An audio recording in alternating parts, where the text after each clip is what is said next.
Testing, testing, 1, 2.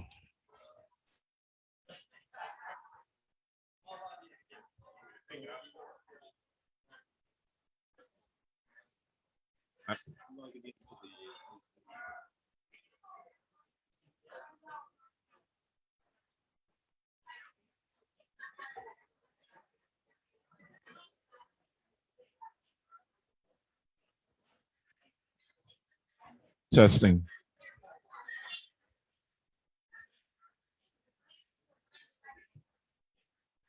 Testing.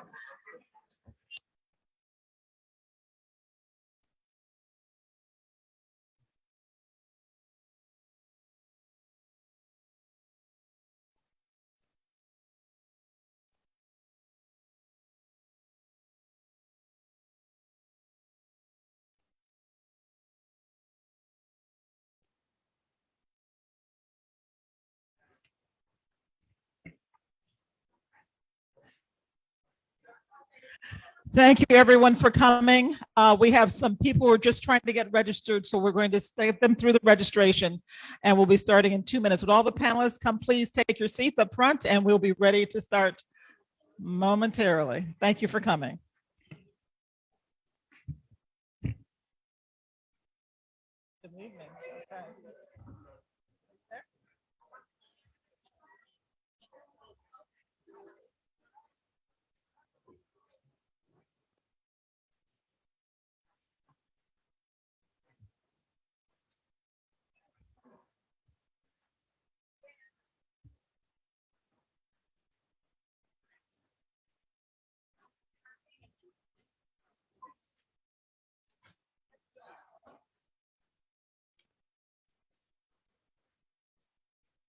Can you see how many people they still have to get through registration back there for me? Okay, just give me an idea, see if they're moving as quickly as they can.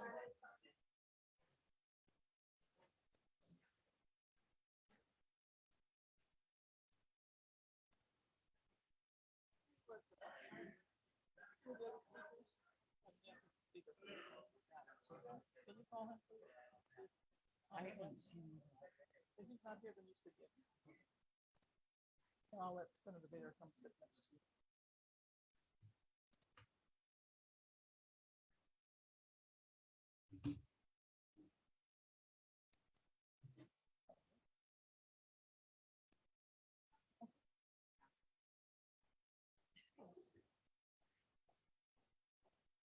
Are we ready? Are we ready to rock and roll? Are we?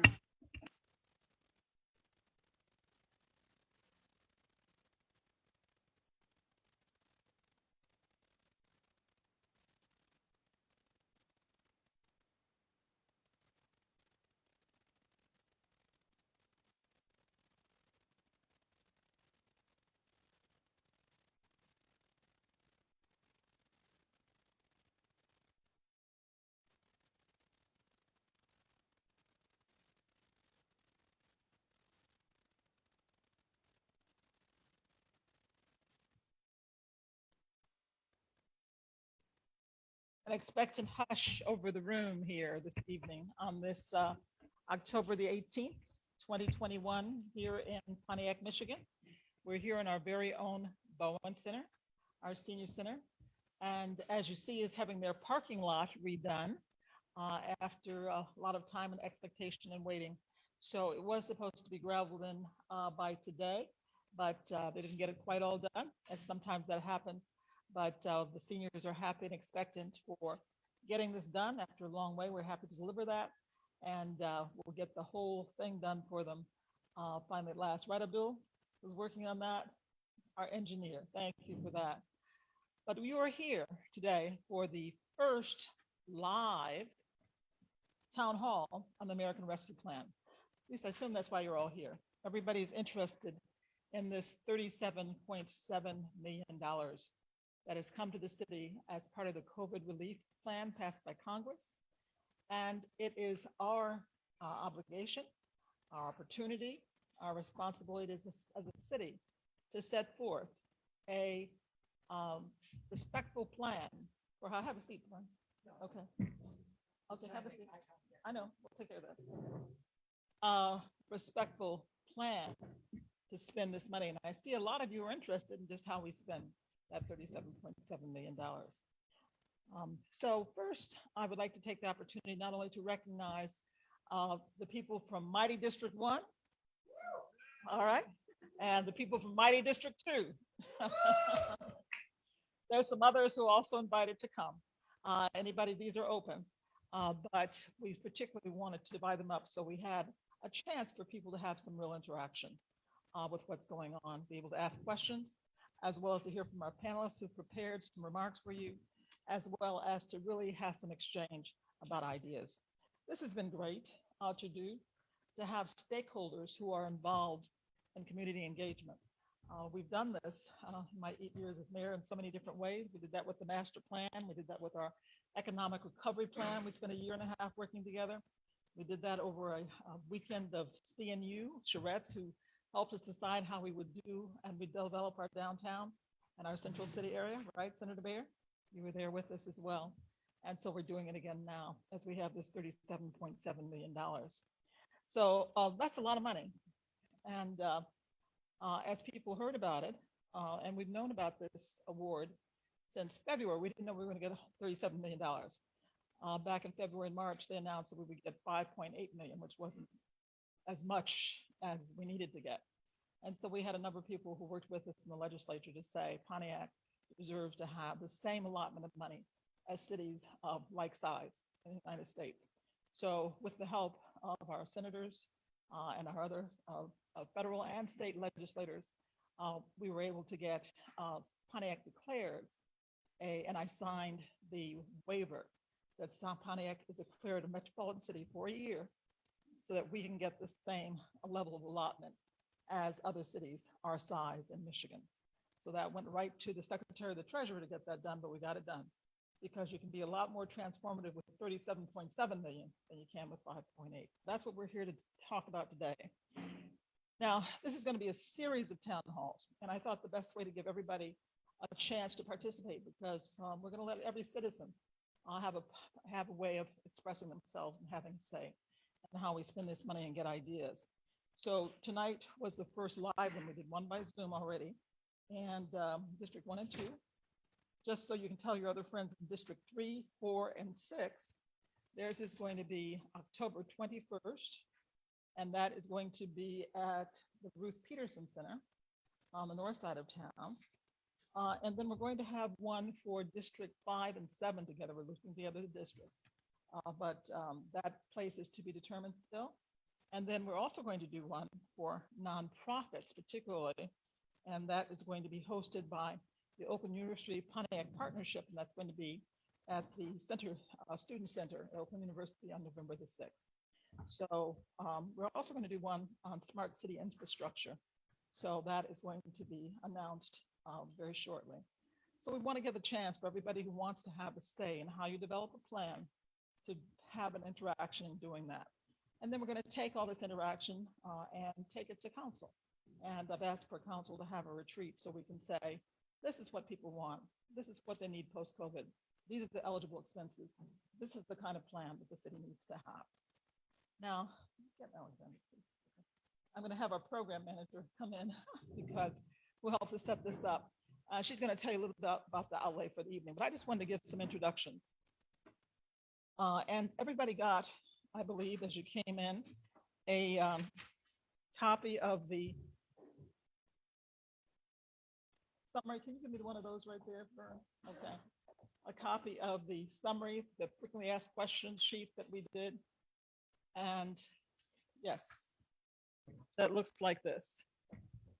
And this we did to give you an overview, to summarize this plan, multi-billion plan that the Congress allotted to the cities and states and counties. And it just summarizes what they did in Congress. And this was done in several thousands of pages that we've summarized into just this one page for an easy read. And you'll see the eligible expenses, and some of the things they say in there is that the way you use the money has to be in some way be related to COVID relief. That's what this is about. So we've kind of summarized those here. We'll also have some breakout groups and chances for you to give your ideas And you'll see we're color coded around the room here.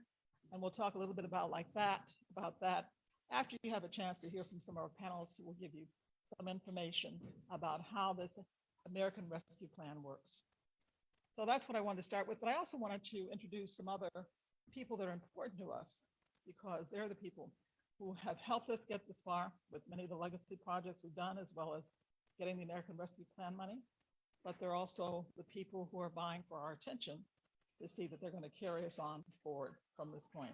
But first, I'd like to introduce you to several of our elected officials for town, but particularly our own state senator, Rosemary Bear. All right.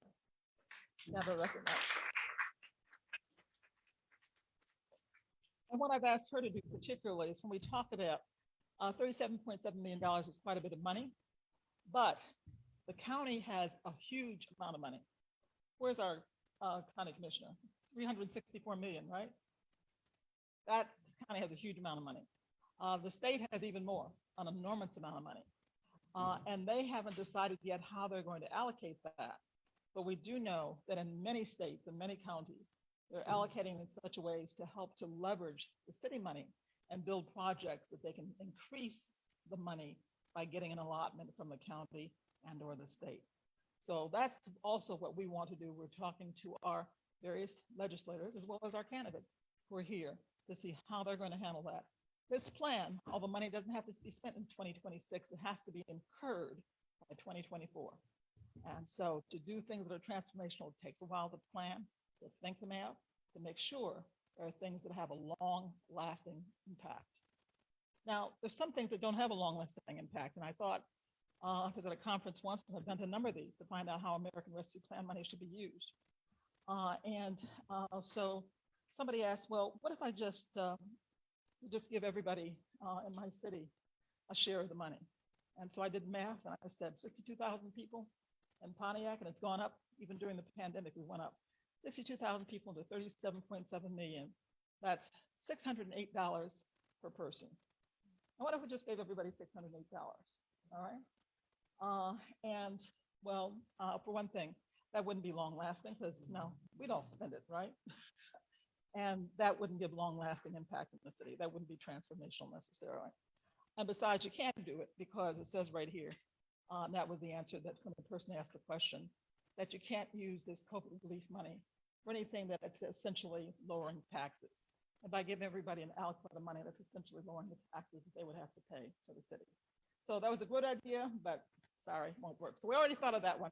So nobody put that up on the board as your idea, okay? Because they already told us we can't do that. But I would like to have other elected officials who are here to stand. Thank you for being here, whether you're in District 1 or 2 or not. I did see Councilwoman Megan Shramsky. Is your counterpart here at all? Who's running for District 2? Any other candidates who are running for office in the districts? Okay. I want to especially announce our former state representative, Tim Grimal, who's here as a mayoral candidate. And Tim is District 1, so I'm sure he's that mighty District 1, so I'm sure he's going to have some ideas to share with us. I saw Rosie Richardson. Is that you back there? Okay, so Rosie Richardson is our school board. Any other elected officials? All right, very good. So we particularly want to hear from all of you as we move forward. At this point, I'm going to introduce to you our Alexandra Borngesser, who is fairly new to the city staff. As we were getting a grant to reform a grants department in the city of Pontiac. You know, the city of Pontiac had never gotten grants before from foundations and now has got an interest in Pontiac and Pontiac Progress. So to spearhead that effort, I hired Alexandra. She's had a lot of experience with that. And she was our point person for setting the program for tonight's town hall. So Alexandra, would you take the floor from here and tell us what we're going to do for the rest of the evening? Sure. So we're going to have a really exciting evening. First, we're going to start with some discussions from our panelists, hear about their background and expertise in funds such as this and some of their ideas from the city. We have Darren Carrington here, who is going to talk about permissible uses and things of that nature. We have Vern, who's going to talk about some of the proposed projects. And then we have Donovan, who's going to talk about some of the work that's already underway so that way we're not being duplicative when we're getting into our breakouts. Following the panel, we intend to go through some of the questions that you all have written out. If you haven't finished writing your question, feel free to do so and submit it to Felicia. She's in the back. I'll be going through and reading the questions and directing them at the appropriate panelists to be sure that they're answered. Following our discussion and our question and answer session, we'll all be getting up and having an interactive activity. We have, you'll notice 6 tables with brightly colored tablecloths around the room with different little placards on them. These each have signs that say Smart City, restoring neighborhoods, infrastructure improvements, public safety, and business and jobs. And you'll be able to get up and use the sticky notes that are left at each table to write your ideas on and put them onto the table. So we can all bring them back, lift up common themes, and have a little bit of a discussion, but also so that we can take them back to City Hall and start to go through themes from residents and make sure that your feedback and your input is included in any sort of strategic plan that's put forward. So that's the plan for tonight, and I'm so grateful that you all came to be a part of this process. All right, so before we get started, Alexandra, I just want to make sure everybody has a chance to get the full view of this exercise we're doing today. Now, everybody can ask a question or 2 or 3 questions. So that means, does everybody have a question sheet? Okay, I don't have mine. I'm District 2, so I got to get mine too. So does everybody have one? Because I need one too. And Felicia, you're going to be picking those up. You're going to be walking up and down the aisles. Wave your hand, Felicia, so they can see you. Okay, just hold it up in the air and Felicia will come pick it up, because after the panelists speak, we'll be answering your questions. Now, you mentioned that people will have a chance then to give their ideas. And that's the part I think a lot of people are interested in. What are your ideas for coming in? And how do they express their ideas? How is that exercise going to happen, Alexandra? So you'll be able to take the sticky notes that are on the correlating tables. There are many piles of them and some pens on each table. You'll be able to write your idea that pertains to that specific bucket of work, that's what I called them, and stick it onto the tablecloth of that color. There'll be a staff member whose work directly relates to that issue space or that type of city service who you can ask questions to and engage in dialogue with. And you'll be able to engage with the folks around you as well, your neighbors. You can move from station to station, putting your ideas on all these various boards. And this will allow the city to have all of your feedback in each of these buckets of work so we can use them to build out a strategic plan forward. Alexander, you talked about buckets of work. Now, I think by the buckets of work, you're also referring to those strategic priorities that were put on the invitation that are also on the sheet here. So where did we get those strategic priorities from? You want to talk about those? We didn't just take those out of the air, right? We talked about those in terms of not only what are the eligible uses described by ARP, and then we put those eligible uses and we matched that with what have been the strategic needs of the city of Pontiac. As we've talked about that for the last 8 years, and all of you have told us about that, we've lumped them together into 5 strategic areas of priority that we are interested in. And that's what we have grouped the tables and the discussions about. And then we added one that was also an eligible expense under the ARP, and that's Smart City. You know, Pontiac has not yet started to take the major steps to lay the infrastructure for Smart City and for broadband. So that's certainly an eligible use, and that's something that is in the horizon for a lot of cities. And we want that to be included as one of the 6 buckets that you may have ideas about. So we just want to make sure you understood what were the parameters and why we had come up with these priorities. All right. So Alexander, we're going to start with our first panelist. That's correct. So we'll start with Mr. Darren Carrington. All right. Darren Carrington is the finance director for the city of Pontiac, and he's going to talk about eligible uses and some of the parameters around the American Rescue Plan dollars and how much is coming to the city in what way. Good evening, everyone.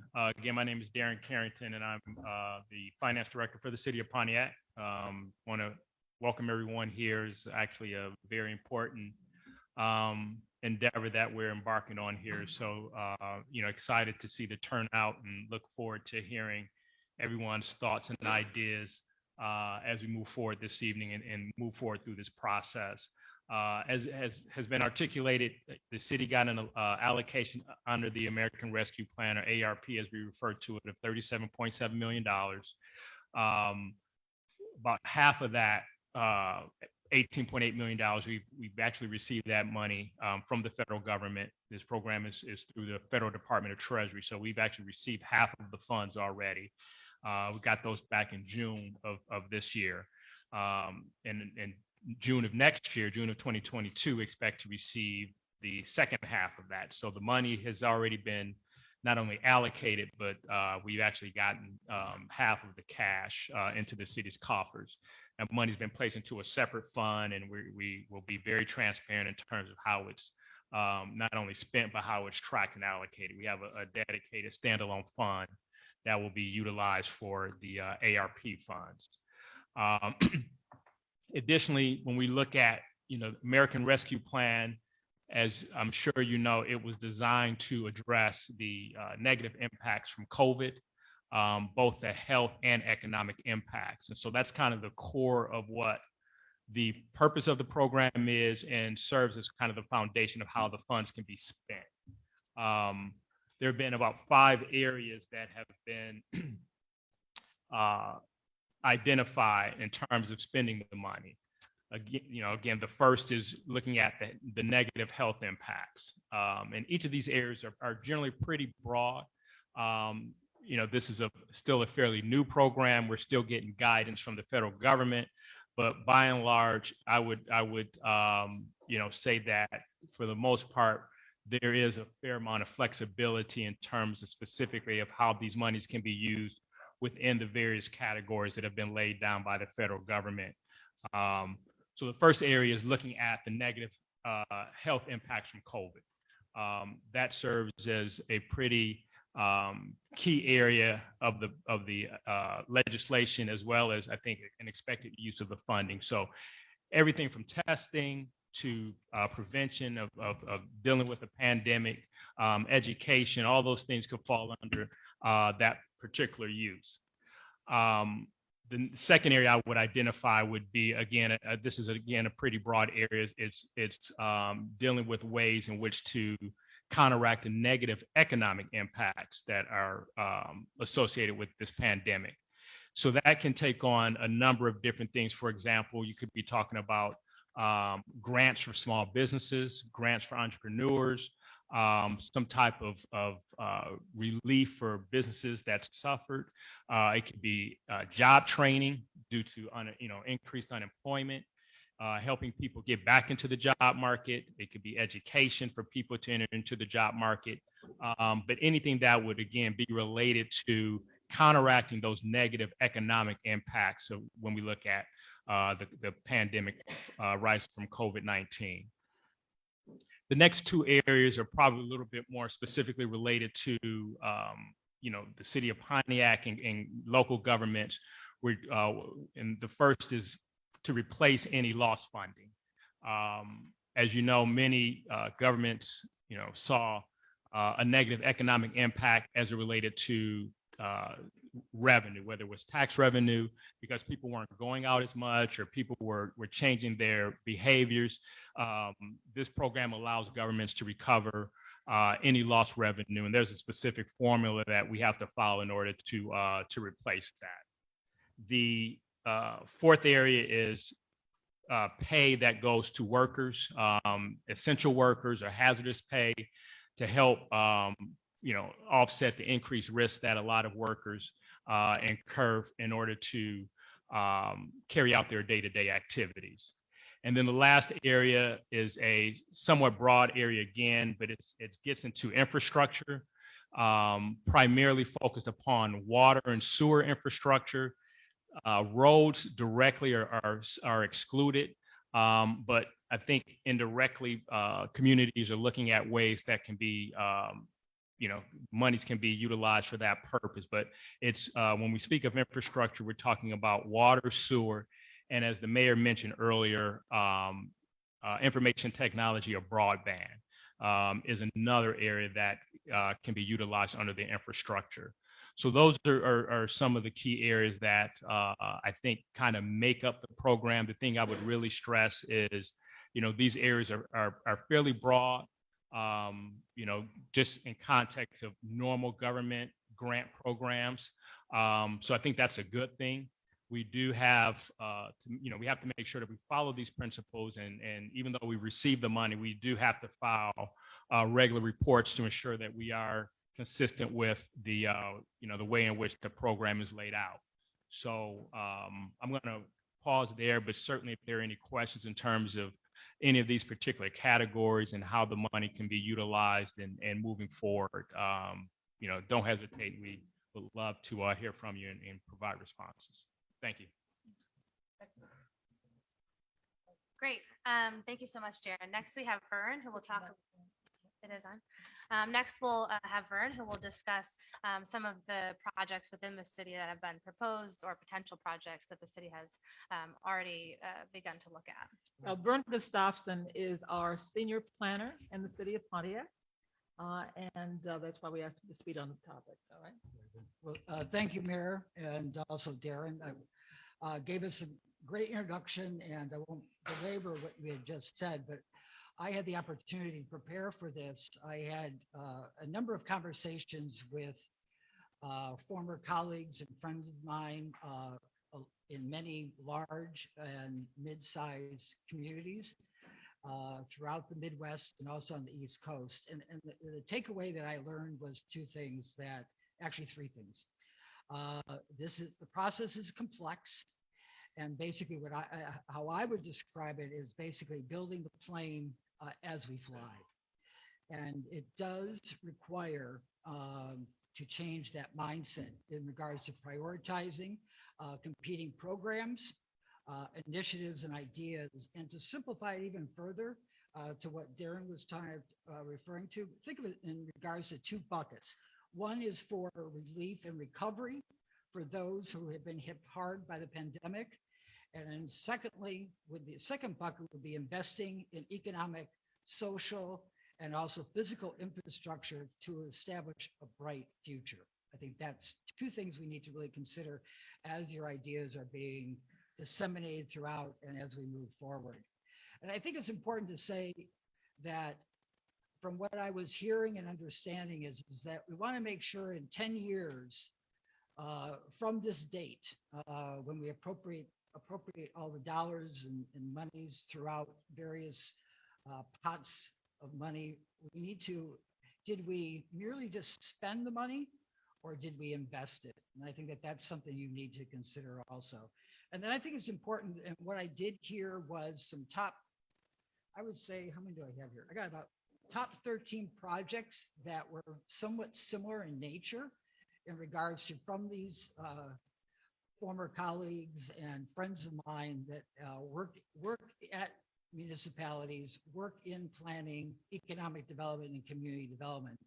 One being improving vacant land within your neighborhood that could be either city-owned or county-owned, and taking those vacant lands to either allow for that surplus of land to be given to adjacent neighbors, or taking those vacant land areas and turn them into little parks or gardens, home repair to the seniors and other low-income residents, definitely homeowner rental and also rental assistance, homelessness assistance and services.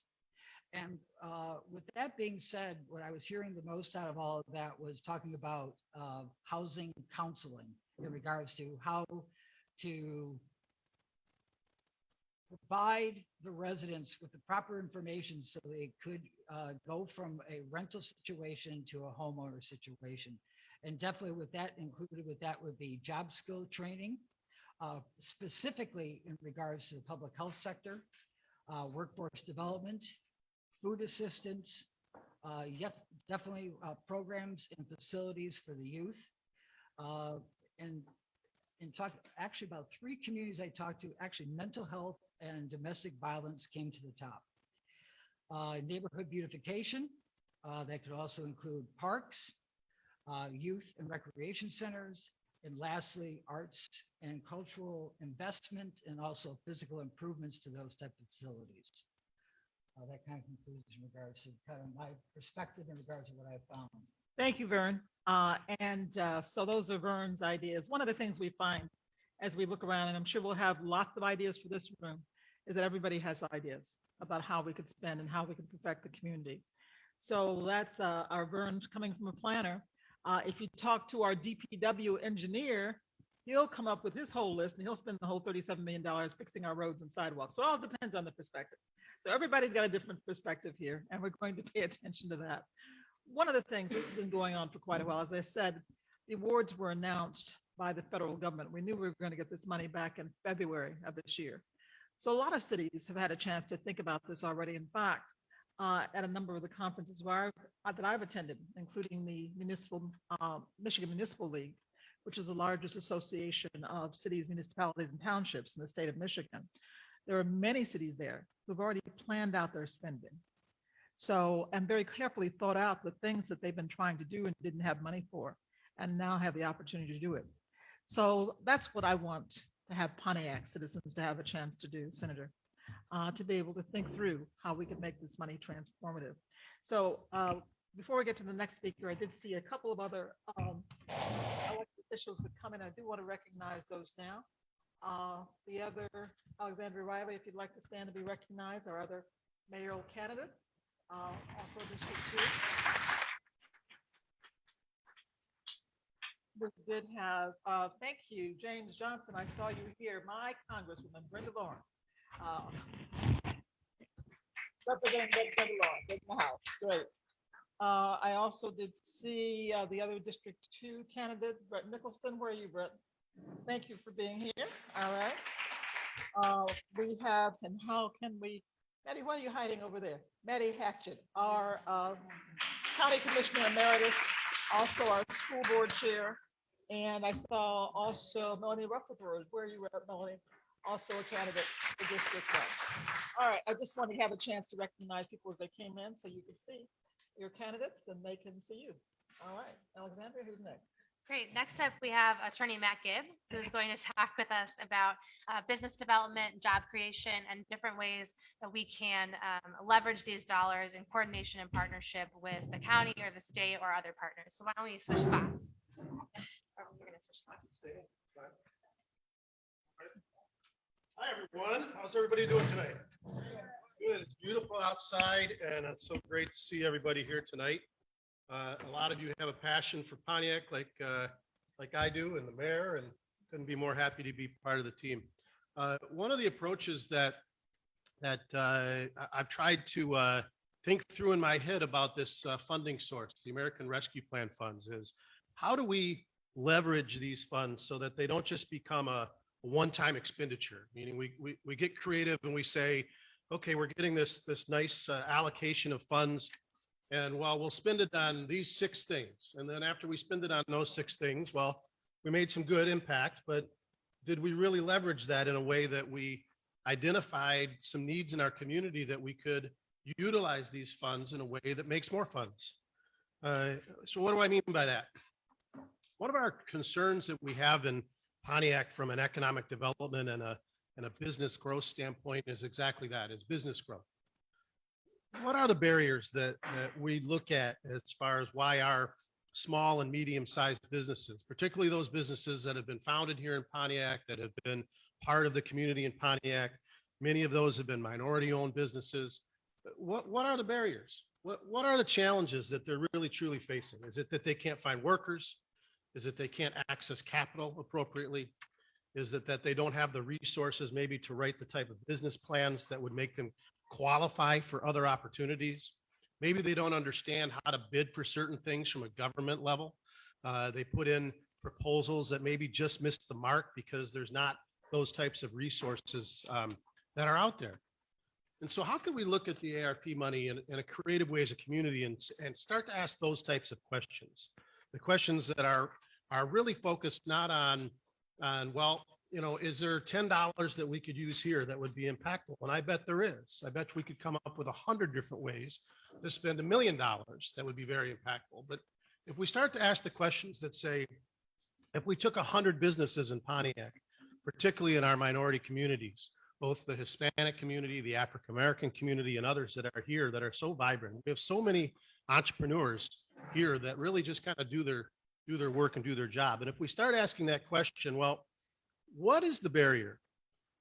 And if the barrier is, well, we can't get access to capital, how could we use the ARP money?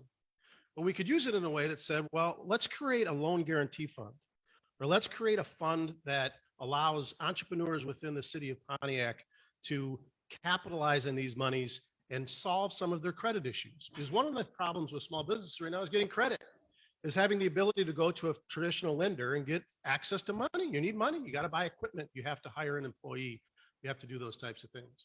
So eligible activities of these funds certainly are spending the funds and doing good proactive things. Maybe we give some to our nonprofit community in this area. But I really encourage all of you and all of us to think about how we could leverage this, creating capital funds, creating opportunity funds, creating a fund that would be a loan guarantee where a business could come in, work with specific counselors at the county, at the state level, certainly with the good staff here at the city, and create those resources that multiply the leverage. And so if we took $5 million of this money and that became a fund that small business entrepreneurs then could borrow against, and the city becomes the guarantor through that fund of that credit obligation that's going forward. And we partner and we leverage those resources. I know Alex has said, make sure you talk in your brief remarks about how do we leverage resources with other agencies. Well, certainly the county has a significant amount of resources for us. I mean, can you imagine if we had a process, as part of this money was to help entrepreneurs, particularly minority businesses in the city of Pontiac, that they could utilize the resources of the county through the Small Business Administration 7A or 504 program. And we not only guided them to that program, but we said that we're going to provide a small capital guarantee resource for that loan that you would get from the SBA. And then through that, we additionally partner with the county and we say, we know that you have $6.1 billion of ARP money, and we know that a lot of that's going to go into your small business community. If the city were to pledge an economic resource towards those businesses, would the county likewise pledge an enhanced benefit? I bet they would if we asked them. So I just encourage everyone tonight, and as this goes forward, to really be thinking, you know, you say outside of the box, well, throw the box away, all of those different things, but really be thinking about the challenges that we can overcome, not by writing a check, but by getting creative in the way that we might leverage a portion of this money. Now, that might be this fund that I'm talking about, but it also might be that we're providing specific and detailed counseling services, but not counseling services to businesses that would be, well, this is what you should do. Counseling services that would really attack some of the core problems, some of the hiring problems that they have. Maybe we partner with the Pontiac jobs pipeline that the mayor's created. Maybe we do those types of things. Maybe we have additional resources through Michigan Works, which the great work that Jennifer Llewellyn does at the county level. And we're doing gap financing, not in job creation, but in what some of the other barriers are, meaning transportation for workers, meaning the ability to have appropriate training, those types of resources. All of those agencies around us in the county level present us unique opportunities to say, we want to take a portion of this, leverage it to a greater identity for our small business community. So those are just some of my thoughts. I apologize for being late. I thought it started at 6:30, Mayor. I apologize for that. I am a recovering COVID person, but I'm completely healthy now, but your brain doesn't work good after you have COVID. So I apologize for being a little bit late, but Alex, Mayor, I'll give this back to you. That's why I don't want to get COVID. 'Cause I want my brain to work. I have to work on all gears here. And I see, thank you for all of you who are abiding by the COVID restrictions, and just be safe and careful. And just remember that it's still with us, and we still have to make sure that we do what we can to defeat it from getting a greater hold in our population. So thank you for your patience and the observations we had today. So Senator Bear is here, and I talked to her before. I know I'm catching her offline a little bit, but I want to just see if she would care to give any remarks about the leveraging the state money, because the state has a lot of money from American Rescue, don't they, Senator? Tell us about that. And just a few minutes to kind of, okay. I didn't expect that. I appreciate it very much. Thank you all for being here today. I am as excited about this as you are. This is a huge opportunity for us all. So the state is getting right now about $6.5 billion from ARP funds that we're combining with $3.5 billion of additional revenue at the state level above what we had expected in our budget. So in total, we have $10 billion for investing in our communities over this next few years. That's a big pile of money. So what we just have had some really great ideas here already. And I'll talk a little bit about the perspective that I bring into this. So being able to integrate and coordinate with the county, we are lucky that we have one of the wealthiest counties in the world, I think, right here. And then we have all this extra funding at the state level and now almost $40 million here in the city. We absolutely can build projects that will leverage things at all different levels and really give us a huge bang for the buck if we think it through and make a good plan. So right now in my work in the state government, I'm spending a lot of time working on infrastructure. So I am on the transportation committee. I'm also on the environmental quality committee, and I'm on the education committees. So when you add those, you look at those things and you look at where the money goes in the state, most of the money goes to those places. In infrastructure, when we look, and it's right in the ARP funding allocation, allowed allocations, we are very focused on water right now. So we're working with the county right now on some affordability work. The state is funding some amount of lead remediation in water pipes. So one of our top priorities going forward is getting rid of all pipes and fixtures that put lead into people's drinking water. It is way overdue, right? Thank you. It's way overdue. So it's a top priority for us at the state. Some of the federal monies and more money will be earmarked specifically for this. So we're going to really focus on Pontiac. We already have had conversations with the county on how do we partner with the county to make sure that we put Pontiac at the top of the list and we get every single thing that we're allowed to do at the state and county level and get that fixed as fast as possible. Now we have enough money coming in to be able to go faster than we thought before. So what the city could do with some of this money to leverage that work is start looking at the last step, because the state can't come in your house. And most of us have lead fixtures. Many have lead pipes inside their buildings. I mean, there's a lot of older buildings here in the city, and we could have a fund, for example, that was a grant fund for homeowners to help you get your own house in order too. Because we can get clean water all the way up to that entry right at your house. And that's as far as we can go unless we work together and we get inside the house as well, right? Let's get that clean water all the way out the faucet. So everybody drinking water is getting clean, safe, healthy water. And we're going to do it in your schools, by the way. Make sure that every school building has clean, safe, healthy water for our kids to drink too. So that's a huge priority. There are other things that we're doing, and I know there are issues here in Pontiac in certain parts of the city where there's problems with water coming into the houses, water coming into basements.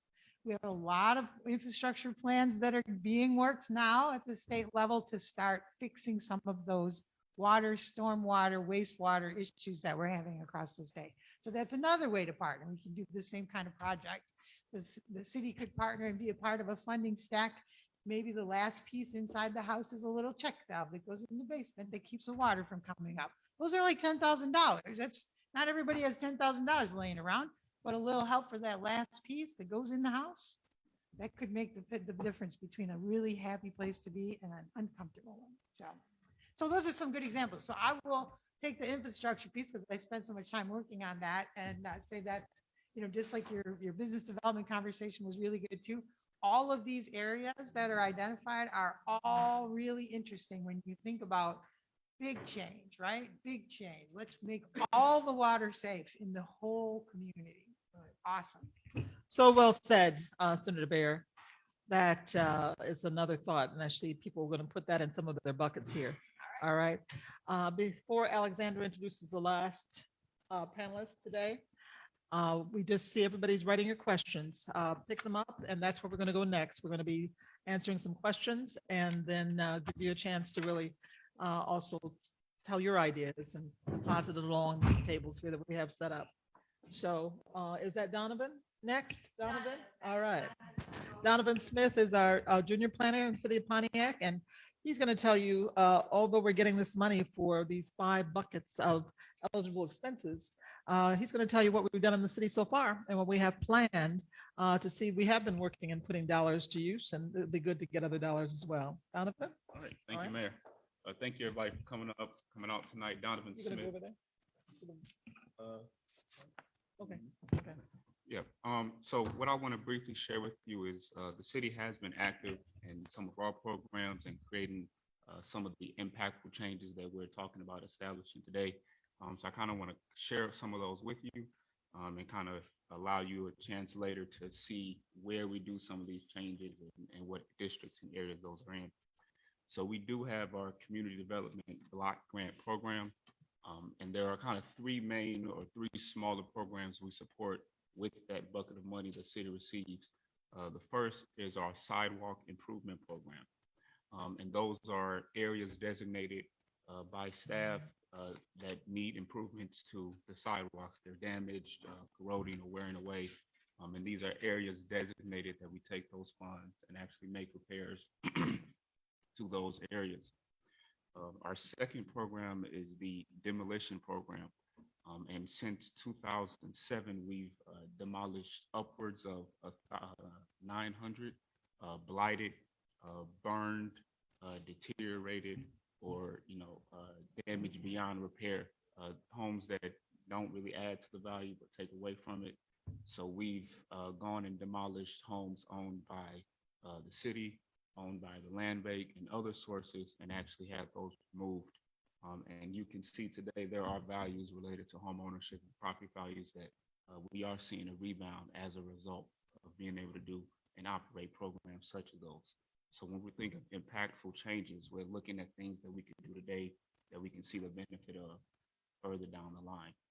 And then the last program I want to share with you is our parks or neighborhood empowerment program. We currently have a park system of 32 parks.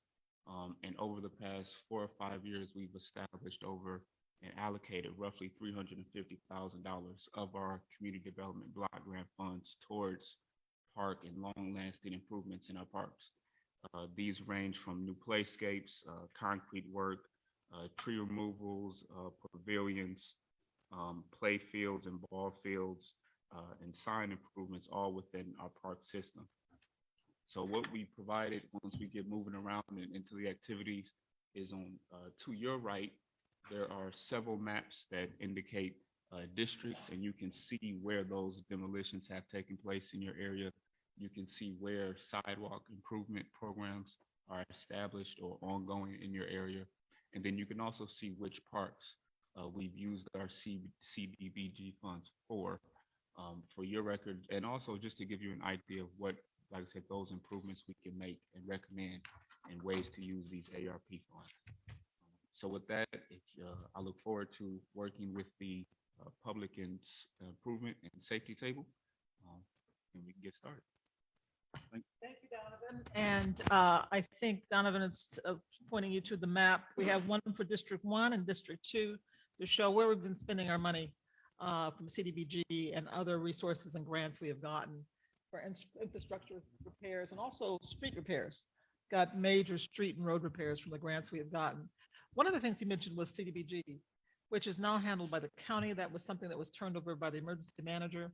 One of the reasons I'm bringing back a grants person is because we were able to get a $100,000 grant for the city of Pontiac to bring back our grants department. So we're working with a couple of consultants right now through that grant, because I want to bring the money that the federal government sends us for CDBG and other grants back to the city of Pontiac.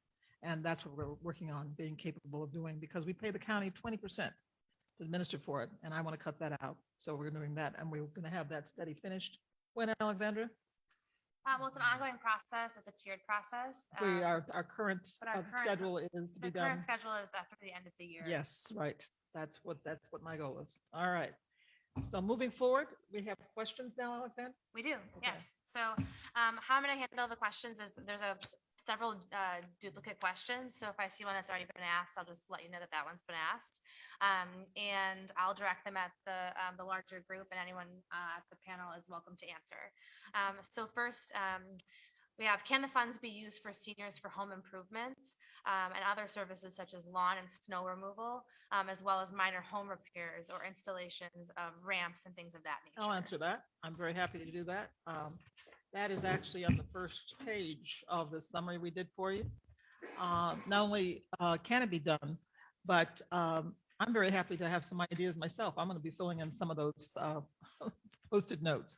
But one of the things I proposed, and this is brought about by the fact that the home program, which is one of those programs that's run by the county for us right now, used to be a grant program for home repairs, and they changed it to loans. And these restrictions got so high for that so few Pontiac people have been able to qualify for those loans. Less than a fourth of Pontiac residents who are in that eligible category.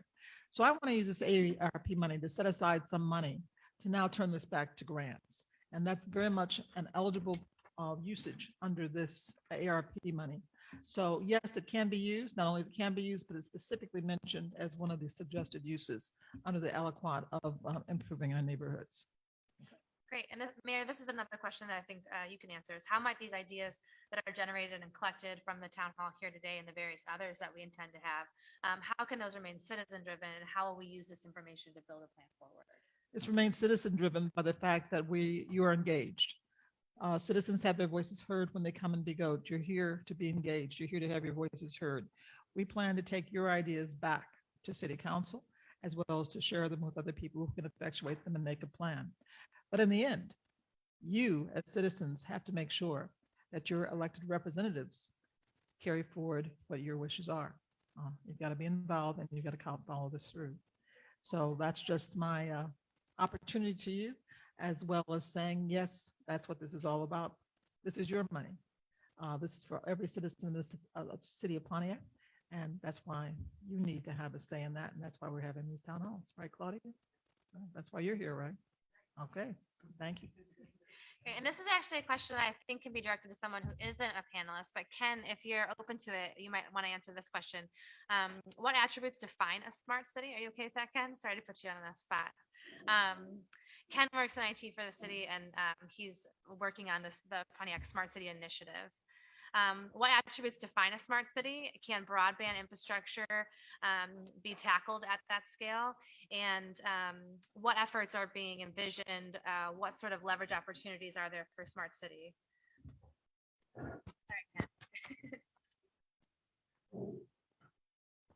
You're operating our IT system. This town hall is also being on Facebook Live on the city Facebook. Ken also runs our website. He'll make sure it's on the website, as well as we have a YouTube channel. So there'll be many opportunities for people who weren't able to come today or want to see the discussion will be able to see it after this meeting. Ken is also one who's introducing some of the smart city improvements to City Hall, 365 Live, right? Oh, yeah. We're going to the cloud at City Hall. So Ken, talk about what a smart city is. Well, a smart city is one that uses the internet structure to be able to communicate for like traffic control, police enforcement, but also one of our goals is we find that Pontiac is an underserved community as far as internet access to low-income families. And so three things that we found out is one, Pontiac does have a high poverty rate. Second of all, 25% of Pontiac homes have no internet access whatsoever, and huge sections of Pontiac have no access to high-speed internet at all. I was shocked to see a map that showed, especially in the southwest and the north, southeast and northwest quadrants, there is very little access to high-speed internet. So part of being a smart city will be incorporating all those aspects into providing better services to citizens of Pontiac. Thanks, Ken. Okay.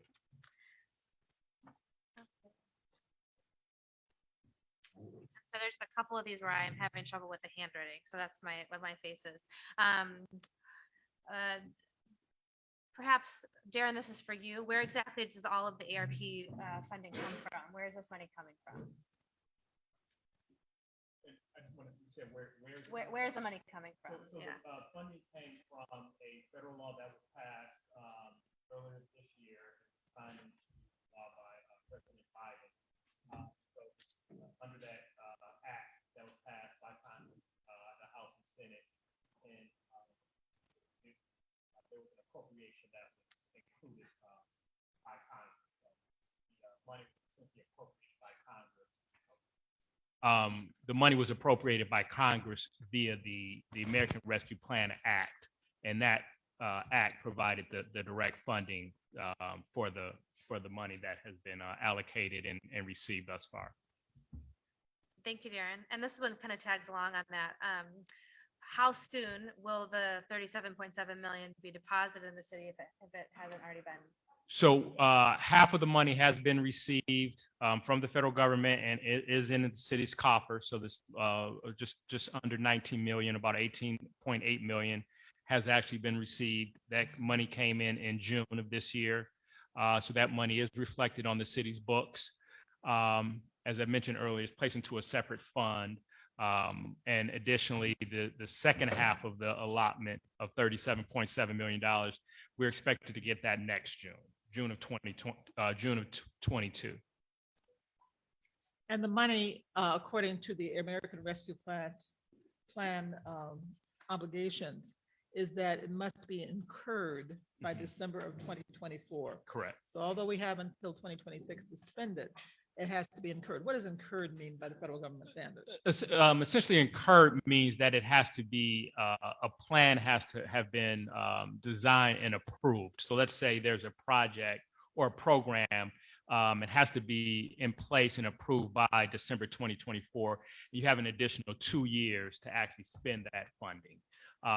And so those are the two important deadlines, that December 2024, and then 2 years after that, which would be December 26th. Okay, so we've had the money since June. June, So correct. we're approaching half a year already Yes, that we've had it. So Yep. we got to get to going, right? To Correct. Come up with some kind of plan and how we're going to get to a plan. yes. All right. So to keep with that theme, I've pulled a couple other questions. Someone did ask about time limitations, so thank you for answering that. Once we identify projects, how quickly can the money be utilized? Are there, time limits, or are there any sort of constraints around how quickly we can implement some of these projects based on the funds? Depends on the project, doesn't it? Yeah. Depends on how extensive it is. Some of the things can be put in place almost immediately because we have the infrastructure for doing that. And I'll start out with that, and then others on the table will have, as you talk about other projects. But some of the things are needed right now. Okay. COVID-19 is the basis on which the funds were granted. And there are a lot of people who have needs from COVID-19 right now. We're getting into the winter season, and there are people who could use money to repair their homes and their roofs and their sidewalks right now. Those are things we can put into place as soon as we can get the check written and get the contractors out. So those are the programs that we've thought about for a long time, just didn't have the money to execute. Now we got the money, we need the plan. So those are kinds of things. Some others take a longer period of time, and Vern, you had a couple of things that were going to take a longer period of time. So talk about how you strategize and go about setting a plan. Matt, you talked about the revolving loan fund, for businesses. small That's businesses very that true. use right And now. Matt can speak about that, but I'm just thinking in regards to other nonprofits that could support, and particularly in regards to providing counseling and other health services and workforce development, because we're looking for those partners that would provide us with that right program that would ensure that the money is spent wisely and effectively over a period of time. And that is probably a very important aspect that we'll have to deal with as we move forward. Matt, I see a number of business people who are here. You talked about that revolving loan fund for businesses. How long would it take something like that to get started? Well, the devil would be in the details, Mayor, and for our good business community. If the city were to undertake those types of creative programs, meaning we're going to take a portion of these funds and use it to leverage other things, you would just have to create the parameters around it, right? You'd have to create the rules. and have an understanding of what would be the eligibility criteria. Now, this is where it's important, Senator Bear and others that could help us with the connectivity we would need at good resources from the MEDC or the strategic fund, or certainly my former colleagues at economic development at the county. And so you'd be creating the practical parameters around eligibility. And by doing that, you would be creating not only a program that could leverage these funds, but then you would be creating a program that would be a legacy permanent program here in the city. Those types of things that we don't have right now, where we're not providing very specific guidance towards our small business community, while creating the parameters around utilizing these funds, Mayor, allows us to create a program then that we could seek longer term funding. We could look at grant funding. I know Alex is building this department and doing such a great job. So that's really the timing of it. So could you move quick? Sure, you could move quick. Would it be 30 days or 60 days? Probably not. It would probably be 6 months of really, really good, proper planning with the launch of a program like that. So I know that is one question. In fact, that when you have an amazing staff like I do, it doesn't take as long as in some other places. So I do want to commend all the staff that I've worked with. Happy to have them. Some of them have been here quite a long time with me. Some have been newer as we've added more staff and more capability to city government. So I just want to commend them. And this is the actual opportunity for me to slip that in. It's been a privilege to work with every one of them. They are professional, they're diligent, and they are hard workers. So that's why I know that they can do the job. All right. So one of the last couple of questions, I've created little buckets that are have not already been addressed. Says, with the ARP funds being one-time dollars, it's important that we spend them in ways that invest in Pontiac residents for the long term. Are we permitted to invest these funds in youth recreation centers under the umbrella of public health, and in funding low-interest loans for Pontiac-based small businesses? So Vern, I'll direct the first portion of that to you. Are we able to invest these funds into youth rec centers? Yes, in talking with other colleagues and reviewing the ARP criteria, we could, yes. And then in regards to the other half of it was? Low interest loans for Pontiac-based small businesses. And I think, Matt, for the most part, you've answered that. Yeah, and I would encourage the community when it comes to the youth recreation side to also think about pre-training opportunities and utilization of ARP money in the COVID impact area, which is a very gray area that they're interpreting this, that you could be looking at this of saying, could we apply some of these to create pipeline opportunities for our young people? I know the mayor's done a great job of creating scholarship and other things with companies like Williams, but imagine if we took a portion of this money and we dedicate it towards really preparing our young people in a way that they were exposed to career opportunities. They understood those career pathways that were going to be available 2 and 3 and 5 years from now, and that we allocated these funds towards that. I mean, you could create a really dynamic program specifically towards our youth. And I would second that, because you look at youth in regards of how that transformational type of aspect, it's not just about youth recreation, it's about other types of programs and education and scholarships and workforce that really can kind of dovetail into this enrichment campus that the mayor has been working on for several years. Thank you. So we have time for one more question, and then we do intend to type all of these up and use them for our FAQs and kind of compiled with the various other questions we get from the other districts. So the last question is about infrastructure and snow removal, street sweeping, those types of things. It was a common theme through here. Vern, can you talk about some of the ways that these funds could be used for building out the infrastructure, repairing sidewalks, and making them safer for folks who are walking around our neighborhoods? I think that that's critically important, and we all understand that. And I think that particularly in regards to building capacity in a way through various grant funding, that we could utilize some of that in regards to DPW to get the right people out at the right time in regards to making repairs, snow removal, and so forth throughout the year. All right. Thanks. So there are many more questions here that we'll get a chance, but I do want to give a chance. You sat here and listened to a lot of people talk. We want to give you a chance now to the ideas, and I think that's why a lot of you are here. So I'm going to have Alexandra explain to you how these different tables work. ahead. Okay, so we have, like I said at the start, we have different tables set up around the room with brightly colored signs and tablecloths. And we're going to have a staff member at each. So if your question didn't get read out loud, now's your opportunity to ask the staff member who's here as well, who can help answer it. And we also want your feedback. So we will have our Restoring Neighborhoods and Citizen Relief table that Vern will be at. We have What color is that? that one is Pink. it is pink. We have a It's over there. infrastructure improvement table that Abdul will be at. He's a city engineer, and that table is orange. We have a public safety table that Donovan will be at, and that table is yellow. We have business development and job creation that Matt will be at, and that table is blue. We have a Pontiac Smart City Initiatives that Ken will be at, and that table is green. And then we also have a purple table that's here for ideas that you feel like maybe don't fit in those buckets, and I'll be there and you can come talk to me. I would like for you to take a sticky note, write your idea on it. There are pens on the table, and stick your sticky note directly to the tablecloth that's on there. The staff member who's assigned will be there to answer questions, have conversations, engage in dialogue with your neighbors, and we'll be able to take this feedback back to City Hall and start to put it into common themes and share them with the other districts that will be participating in this process as well. And even more importantly, we want to allow you enough time to get your ideas that you have simmering. So we will reassemble in how many minutes, Alexandra? We have 20 minutes for this, and I hope it's okay. We did start a little late to allow everyone in, Okay. but we have about 20 minutes for this activity. So are the staff people each one of the tables? Darren, where are you? Okay, just raise your hands. Who's in this table? Vern, raise your hand. You were at what table? Want to talk about your idea for?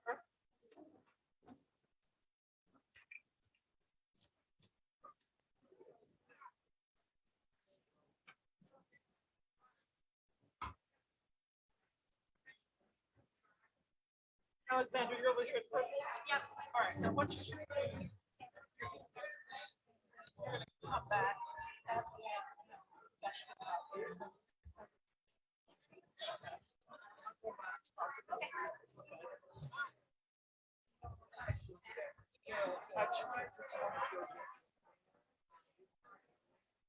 Not the time, it's all right. It's okay.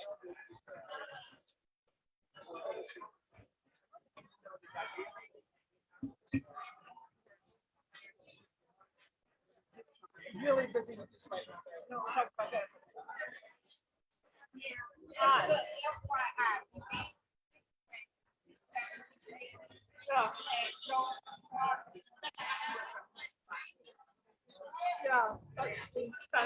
Yeah.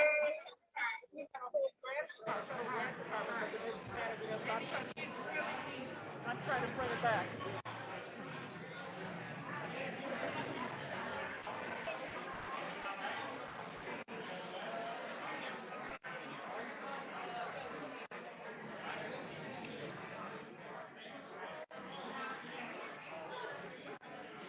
Oh, you had your fundraiser? How did it go? I had to leave my fundraiser to come here. Now I gotta go back. But, I can Still going? yeah, it's still going on.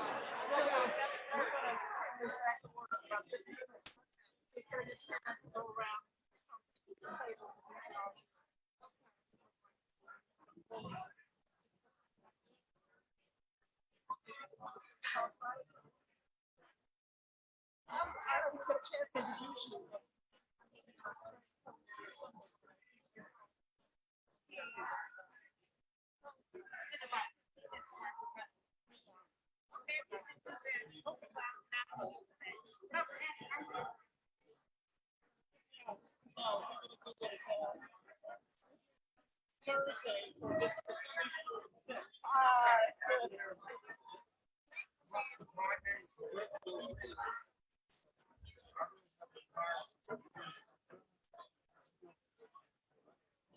Well, I've been here for 50 years, so I'm not gonna.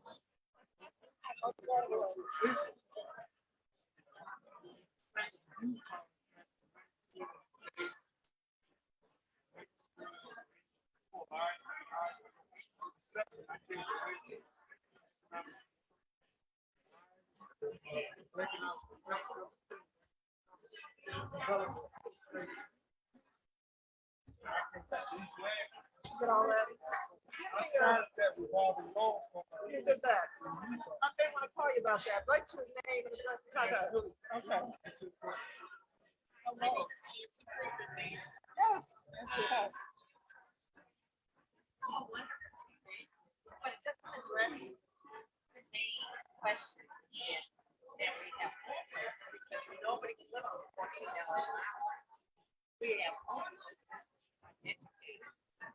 We have kids that can't get even reading who are still dyslexic.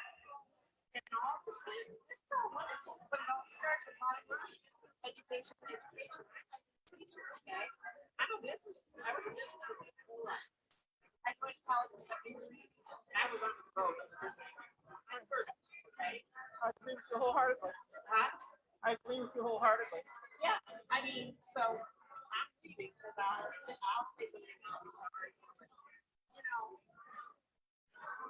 there's got to be money for education. And nobody, me, myself, I got one. It's child care, which is 14 to $16. All well said and done. And I'm an advocate like you are for putting more money into education. And our kids are our future. I'm one like you. But we have this money. We think that we can use for certain things. So we started with this. We started somewhere. Not to mention we should be working in other places too, but continue to do that. I grant you that. I grant you that. I did. He's not really he was uneducated at school because his parents need the money. But really, a lot of 6 children have kids. What made the middle class? Unions made the middle class. Yeah. I understand that people are rebelling.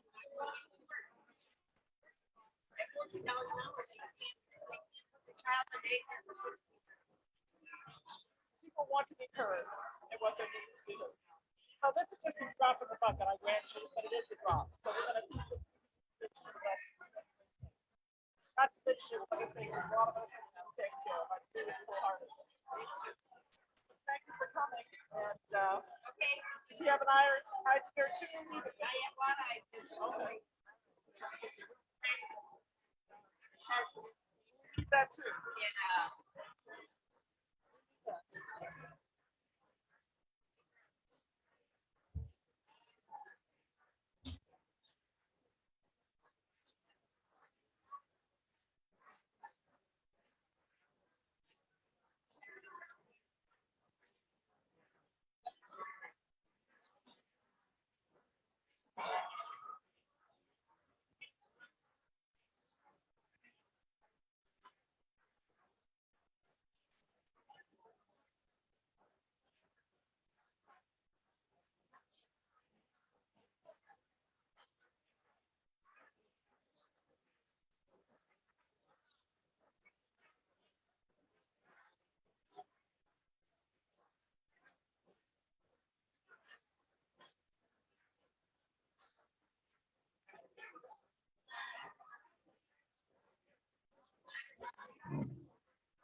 Yeah, Dion.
Hi, everyone. We're going to wrap up now. If you want to make your way back to your seat. Panelists, would you bring your best idea up here? And everybody, we're going to close down our tables and have you come back so we can share some of the good ideas. Bert, Abdul,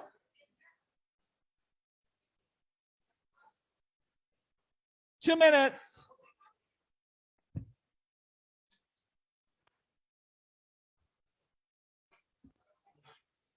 Ken. Panelists, please come back up to the head table. Matt. Ken. Where's your tablecloth? Bring your tablecloth. I want to make sure we capture all the notes. Bring your table, fold up your tablecloth and bring it up. Fold up your tablecloth and bring it up. Alexander, are you getting the tablecloth? Bring the tablecloth. I will, yeah. Somebody fold up your tablecloth and bring it up. I'm not. I'm going to That's put what it inside of. we should bring it up. Fold them up and bring them up and down. Just one. I don't know that I want to bring them up. I'm worried that That's your they're all best gonna idea. fall off. They won't. Fold them up inside each other. All right, we're going to hear some of your good ideas. Everybody would like to reassemble in 2 minutes. Mr. Grimel, come on over. We're going to reassemble here, all right? Thank you, everybody.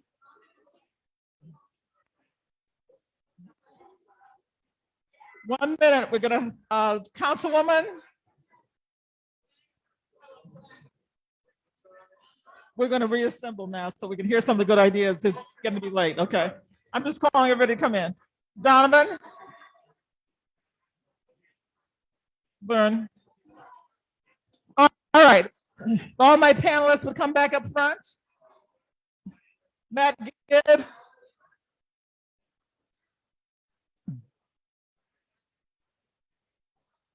All right. If anybody would like Alexandra? Alexandra, are you at the head table? All right, everybody. No, it's 7:30 already. We don't want to, want to have a chance to have the last interactive part. So if you would all come back to a seat here. All right. We're going to start this. Vern, I've asked each of the panelists if we can have your attention. We can have your attention, please. Alexandria, I know our mayor candidates are going to cooperate. Would you come back, please? We're going to draw people's attention. Thank you. So everybody can hear. All right. During this part, and I want to be cognizant of everybody's time. I know you had a lot of good ideas and a lot of discussions. Could you please join us over here? Make sure we're going to be have everybody's attention for a few minutes here. Everybody had some great ideas, and we're going to share those ideas with you. I've asked each of the panelists to take one great idea from their table and talk about it. And then if somebody had a great idea that wasn't read from that eloquent, we want you to stand up and give your idea too. All right, so this is all about sharing. We want to be cognizant of time here, so I'm just trying to run on time. We're looking for all our panelists. Alexandra, okay, you help us with this. And we're going to start with Vern. And Vern, you were at the pink table, and that was which one? Restoring neighborhoods and citizen relief. What we heard resounding from there was connecting the youth to parks, trails, and open up a youth and empowerment center in each of the 7 districts. Love that idea. All right, 7 districts. So did somebody else have an idea for that table over there, which was restoring neighborhoods, that was not read that you'd like to share? Somebody want to? I see Mona Parlov of our planning commissioner. Stand up and tell us your, is that not Mona? Oh, Mona's over there. That's your lookalike. Stand up, please, lookalike, and give us your name and your idea.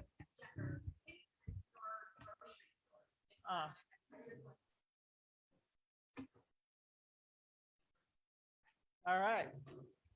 Great idea for restoring neighborhoods. Okay. So is this also restoring neighborhoods?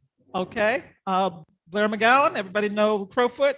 Blair? 900 houses down, so we need some sort of program to enhance the existing houses and check valves and basements, insulation, windows, roofing, solar, and preparation for the day, which is only 3 years from now, when we buy a used solar electric car, which we can plug in and never have to buy gasoline again.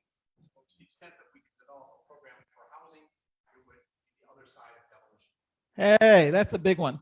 Not only restoring neighborhoods, but also smart city. That covers a lot of buckets there. One more for the restoring neighborhoods bucket. What's your name? What's your name? Hi, Angela. Okay, thanks for coming.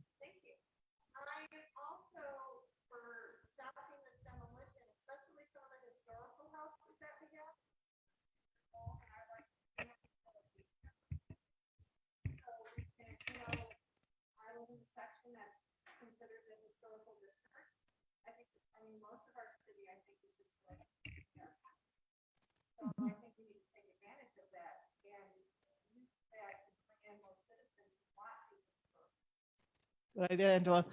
We have Vern. We have 7 historic districts in Pontiac, and our downtown maintains a historic nomenclature. So very good.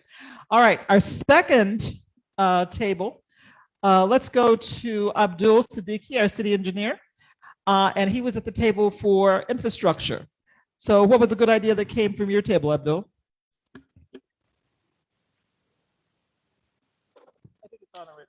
All right, so there was a lot of discussion, well, several stickers there about completing the Clinton River Trail connection through the city. That's something that we'll have to be creative to use these funds for. But we can definitely look into that, and we're already working on completing that connection as well. We'll be coming to the public soon about that as well. But there's one idea that was here that falls straight in line with the guidelines that for ARP, and that's renovate the old sewer system. And that's something we can definitely, it's a very clear-cut use of the funds. You know, we have a lot of flooding issues, drainage issues. It would be a great use of the funds to inspect and clean the whole storm sewer infrastructure in the city, and then make any repairs that come out of the inspection as well. Unfortunately, we don't have water infrastructure under our jurisdiction or sanitary sewer infrastructure under our jurisdiction. That is the Oakland County Water Resource Commission that has jurisdiction there. But we do have jurisdiction on the storm sewer. So yes, we could make repairs to that. You mentioned that we had started some of the fill the gap on the Clinton River Trail. You want to talk a little bit about what's already underway, Abdul? Yeah, so we're looking at the primary route that we're pushing right now is along Pike Street through downtown and then down to Bagley on the west side. And then on the east side, it would go down the North Square Trail, which is an old railroad that the city purchased for that purpose. And then it would connect to Updike to the trailhead on that side. So it's a major project, probably about $13 million or so. And we're looking at developing the concepts and then coming to the public for their input, and then figuring out the financing there as well. All right, thank you. Abdul, a lot of interest in your table over there. Also, the blue table was very popular. Matt Gibb, do you want to come forward and give us, looks like you've got a handful of good ideas there, but can you narrow that down to one or two? Yeah, Mayor, from Okay. an economic development and business standpoint, lots of great thoughts and ideas that included supporting greater gap financing for moderate income housing to training opportunities. But the one that really I thought was creatively unique and I think needed in our community is creating an immediate program around financial literacy. That the impacts of COVID can be felt far and wide, but having particularly our young people understanding just basic financial literacy and being prepared for that and how that translates into their opportunities within the city. I thought that was a really unique idea. So you said, what was the best one to you? I think that's the first one I'm going to think about in the morning. All right. So a handful of ideas about business development, job creation. They have some conversation during the from the audience too. Anybody from the audience had an idea? And please tell us your name again. And you're just a new entrepreneur in the city too.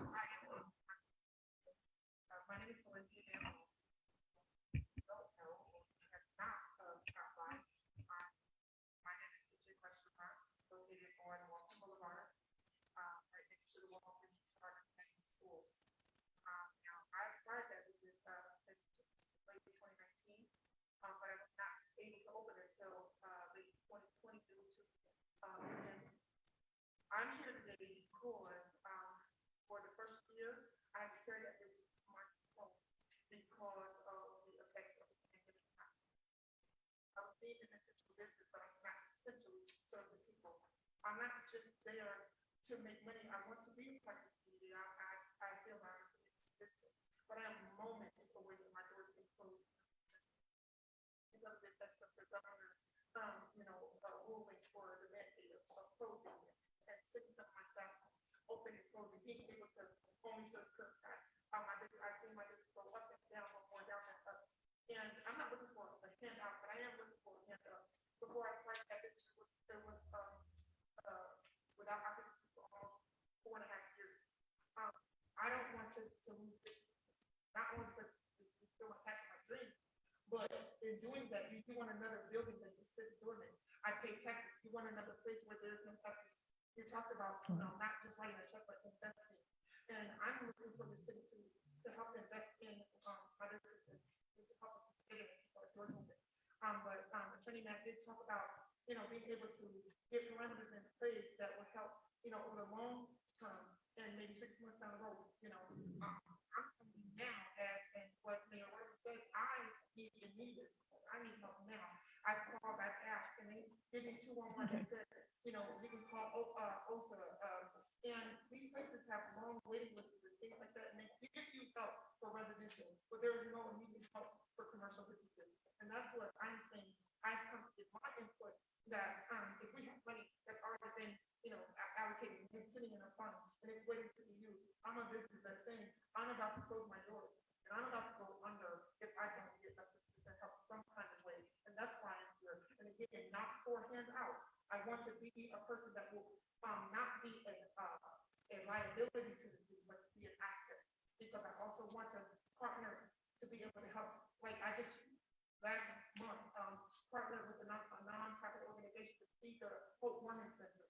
I didn't get time off of that. I did that at cost, but because I want to show that I'm not just here just to try to make money, but I want to be a part of and connect with the community at large. Thank you, Valencia. Okay. Takes a brave person to stand up and say that to a crowd, and thank you for wanting to bring that enterprise to the city of Pontiac. And there's no truer COVID-19 related economic burden than we're hearing right here, which bring to the need of people who have needs right now. All right, so yes, we have another one for this eloquent, Irene Wright. Good afternoon.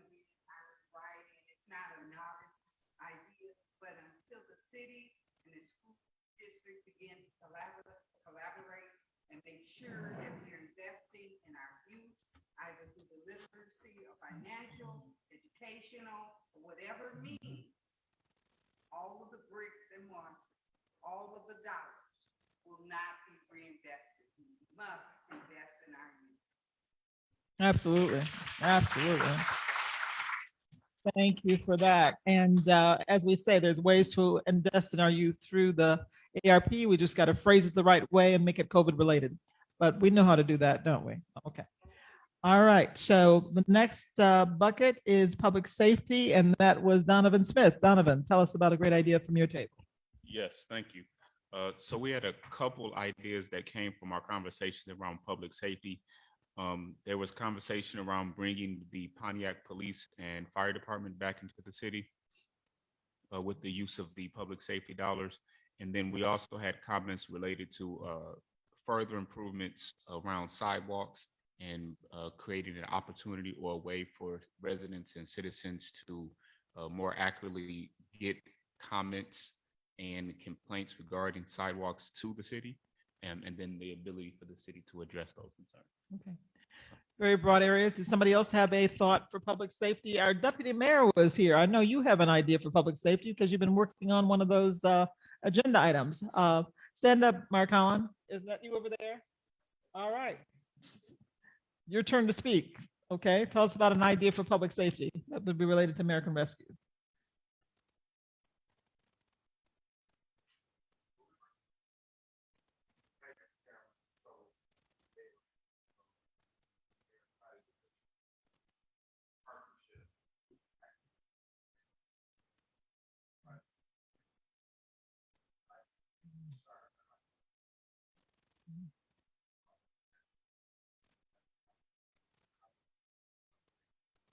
All right.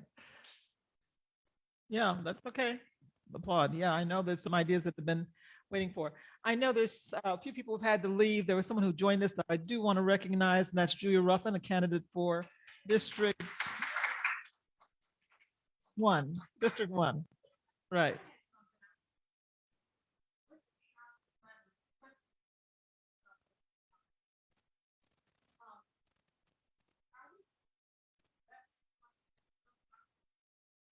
Absolutely.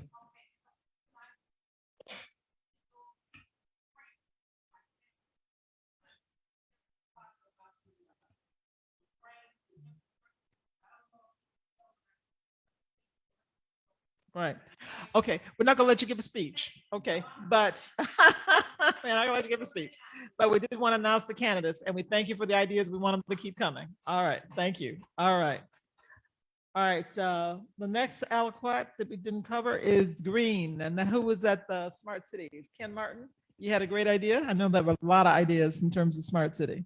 Yeah, several people kind of along the same lines want to see broadband citywide, particularly when it comes to students being able to access the internet with their smart devices. But in lines with the water and sewer, I think we could get with the county, have their monitoring devices incorporate our Wi-Fi, citywide Wi-Fi. So that might be additional funds we can get from the county. A lot of people have been waiting for that for a long time, right? Yeah, even talking about as we do our streets, making sure they're laying 5G down, anticipating where that will be in the near future. Anybody from the audience had a smart city idea that wasn't presented yet?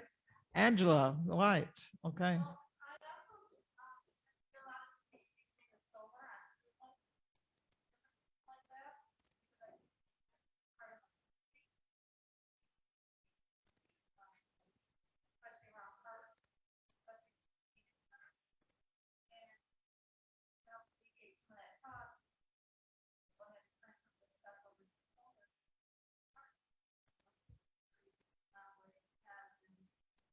So true, so true. All right, we're moving on to the, oh, Rosie Richardson.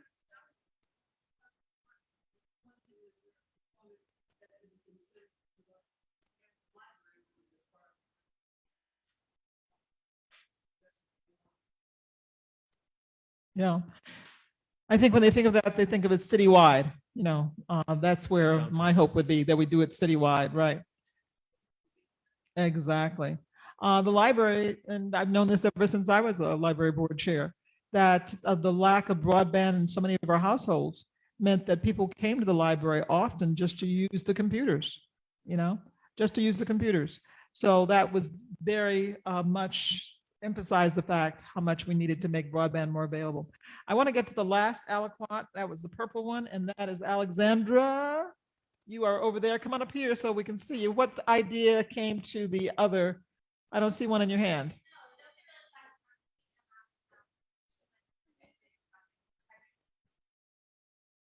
Okay. Did anybody have a other idea that didn't fit in any of the buckets they want to talk about now? Because I'm sure there are a lot. Well. Okay. Oh, Renee. Okay.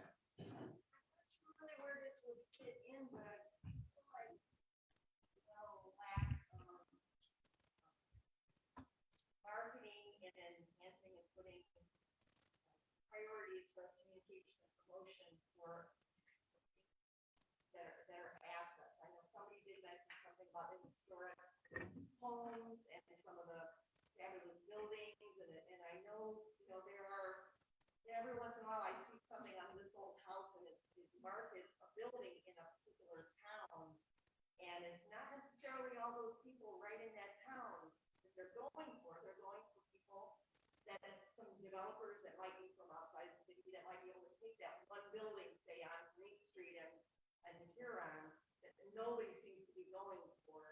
And it just kind of, you know, to kind of market and push some of our assets instead of just the fact that we're cheap.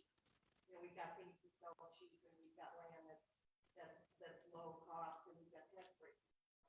Well, so I guess it fits kind of under marketing and promotion. Also, it sounds so simple and trivial, but trash and garbage and dumping, I feel like there should be a whole, it wouldn't cost very much, I don't think, for marketing or promotion with the youth and with the city about a little more pride in the city as far as trash and dumping and education as far as what people can do with their, I see some neighborhoods where I'm working and there are garbage cans that are whole families, and I don't think they even know anything about this.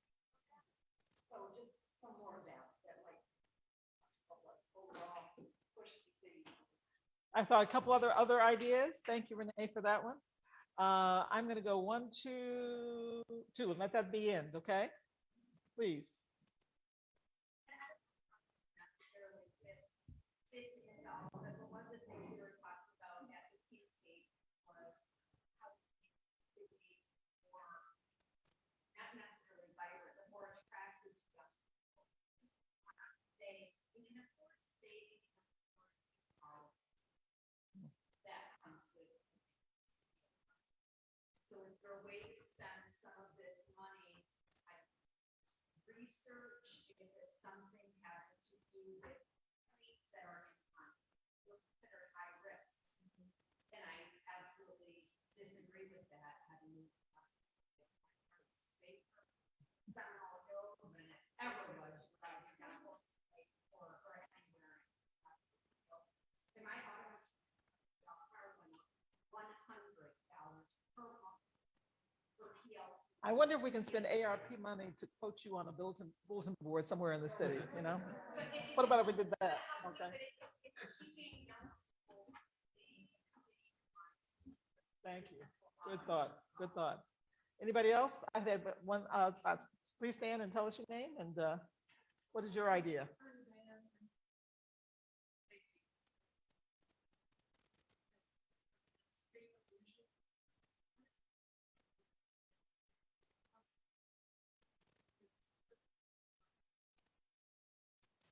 Okay, that's a thought. So it is 8 o'clock. You stayed, you're very patient, very engaged. I think if that's what we wanted to get your ideas, have people have a chance to have some input. I hope we were successful in that. And I hope you came away with information that you needed. And you see that there's no lack of ideas. There's lots of ideas, broad ideas, great ideas. But we only have $37.7 million. So we have about $37 billion worth of ideas, right, Matt? If you total it all up. So that's going to be the really plan, the way you set up a plan. Got to decide what is the consensus things that are a priority that we do with that, understanding that we're going to do our best, or whoever is the next mayor is going to do their best, I hope, to leverage the money we have, our $37.7 million, for what the state has. And what the state has, 10 billion, right? Some of that they ought to share with municipalities because we have the same goals, so populous. So that's going to be a real effort to get that, so we can leverage that money and do more with it than what we can do with the 37.7, and the state as well. But I just, we said we would do this by 7:30. You got so engaged, we stayed till afterwards. Our next one is going to be for districts 3, 4, and 6. But, you know, as we said, we're not banning any citizen from the city of Pontiac. That's going to be at the Ruth Peterson Center on Thursday at 6 p.m. And anybody who wants to stay and talk to some of our panelists a little bit, get some more ideas, please feel free to say so. The rest of you, I do thank you for coming. Thank you for being engaged. Thank you for believing in the city of Pontiac, and thank you for all of what all of you do to make us a stronger, safer, more attractive, beautiful city to live in. Thank you. All right.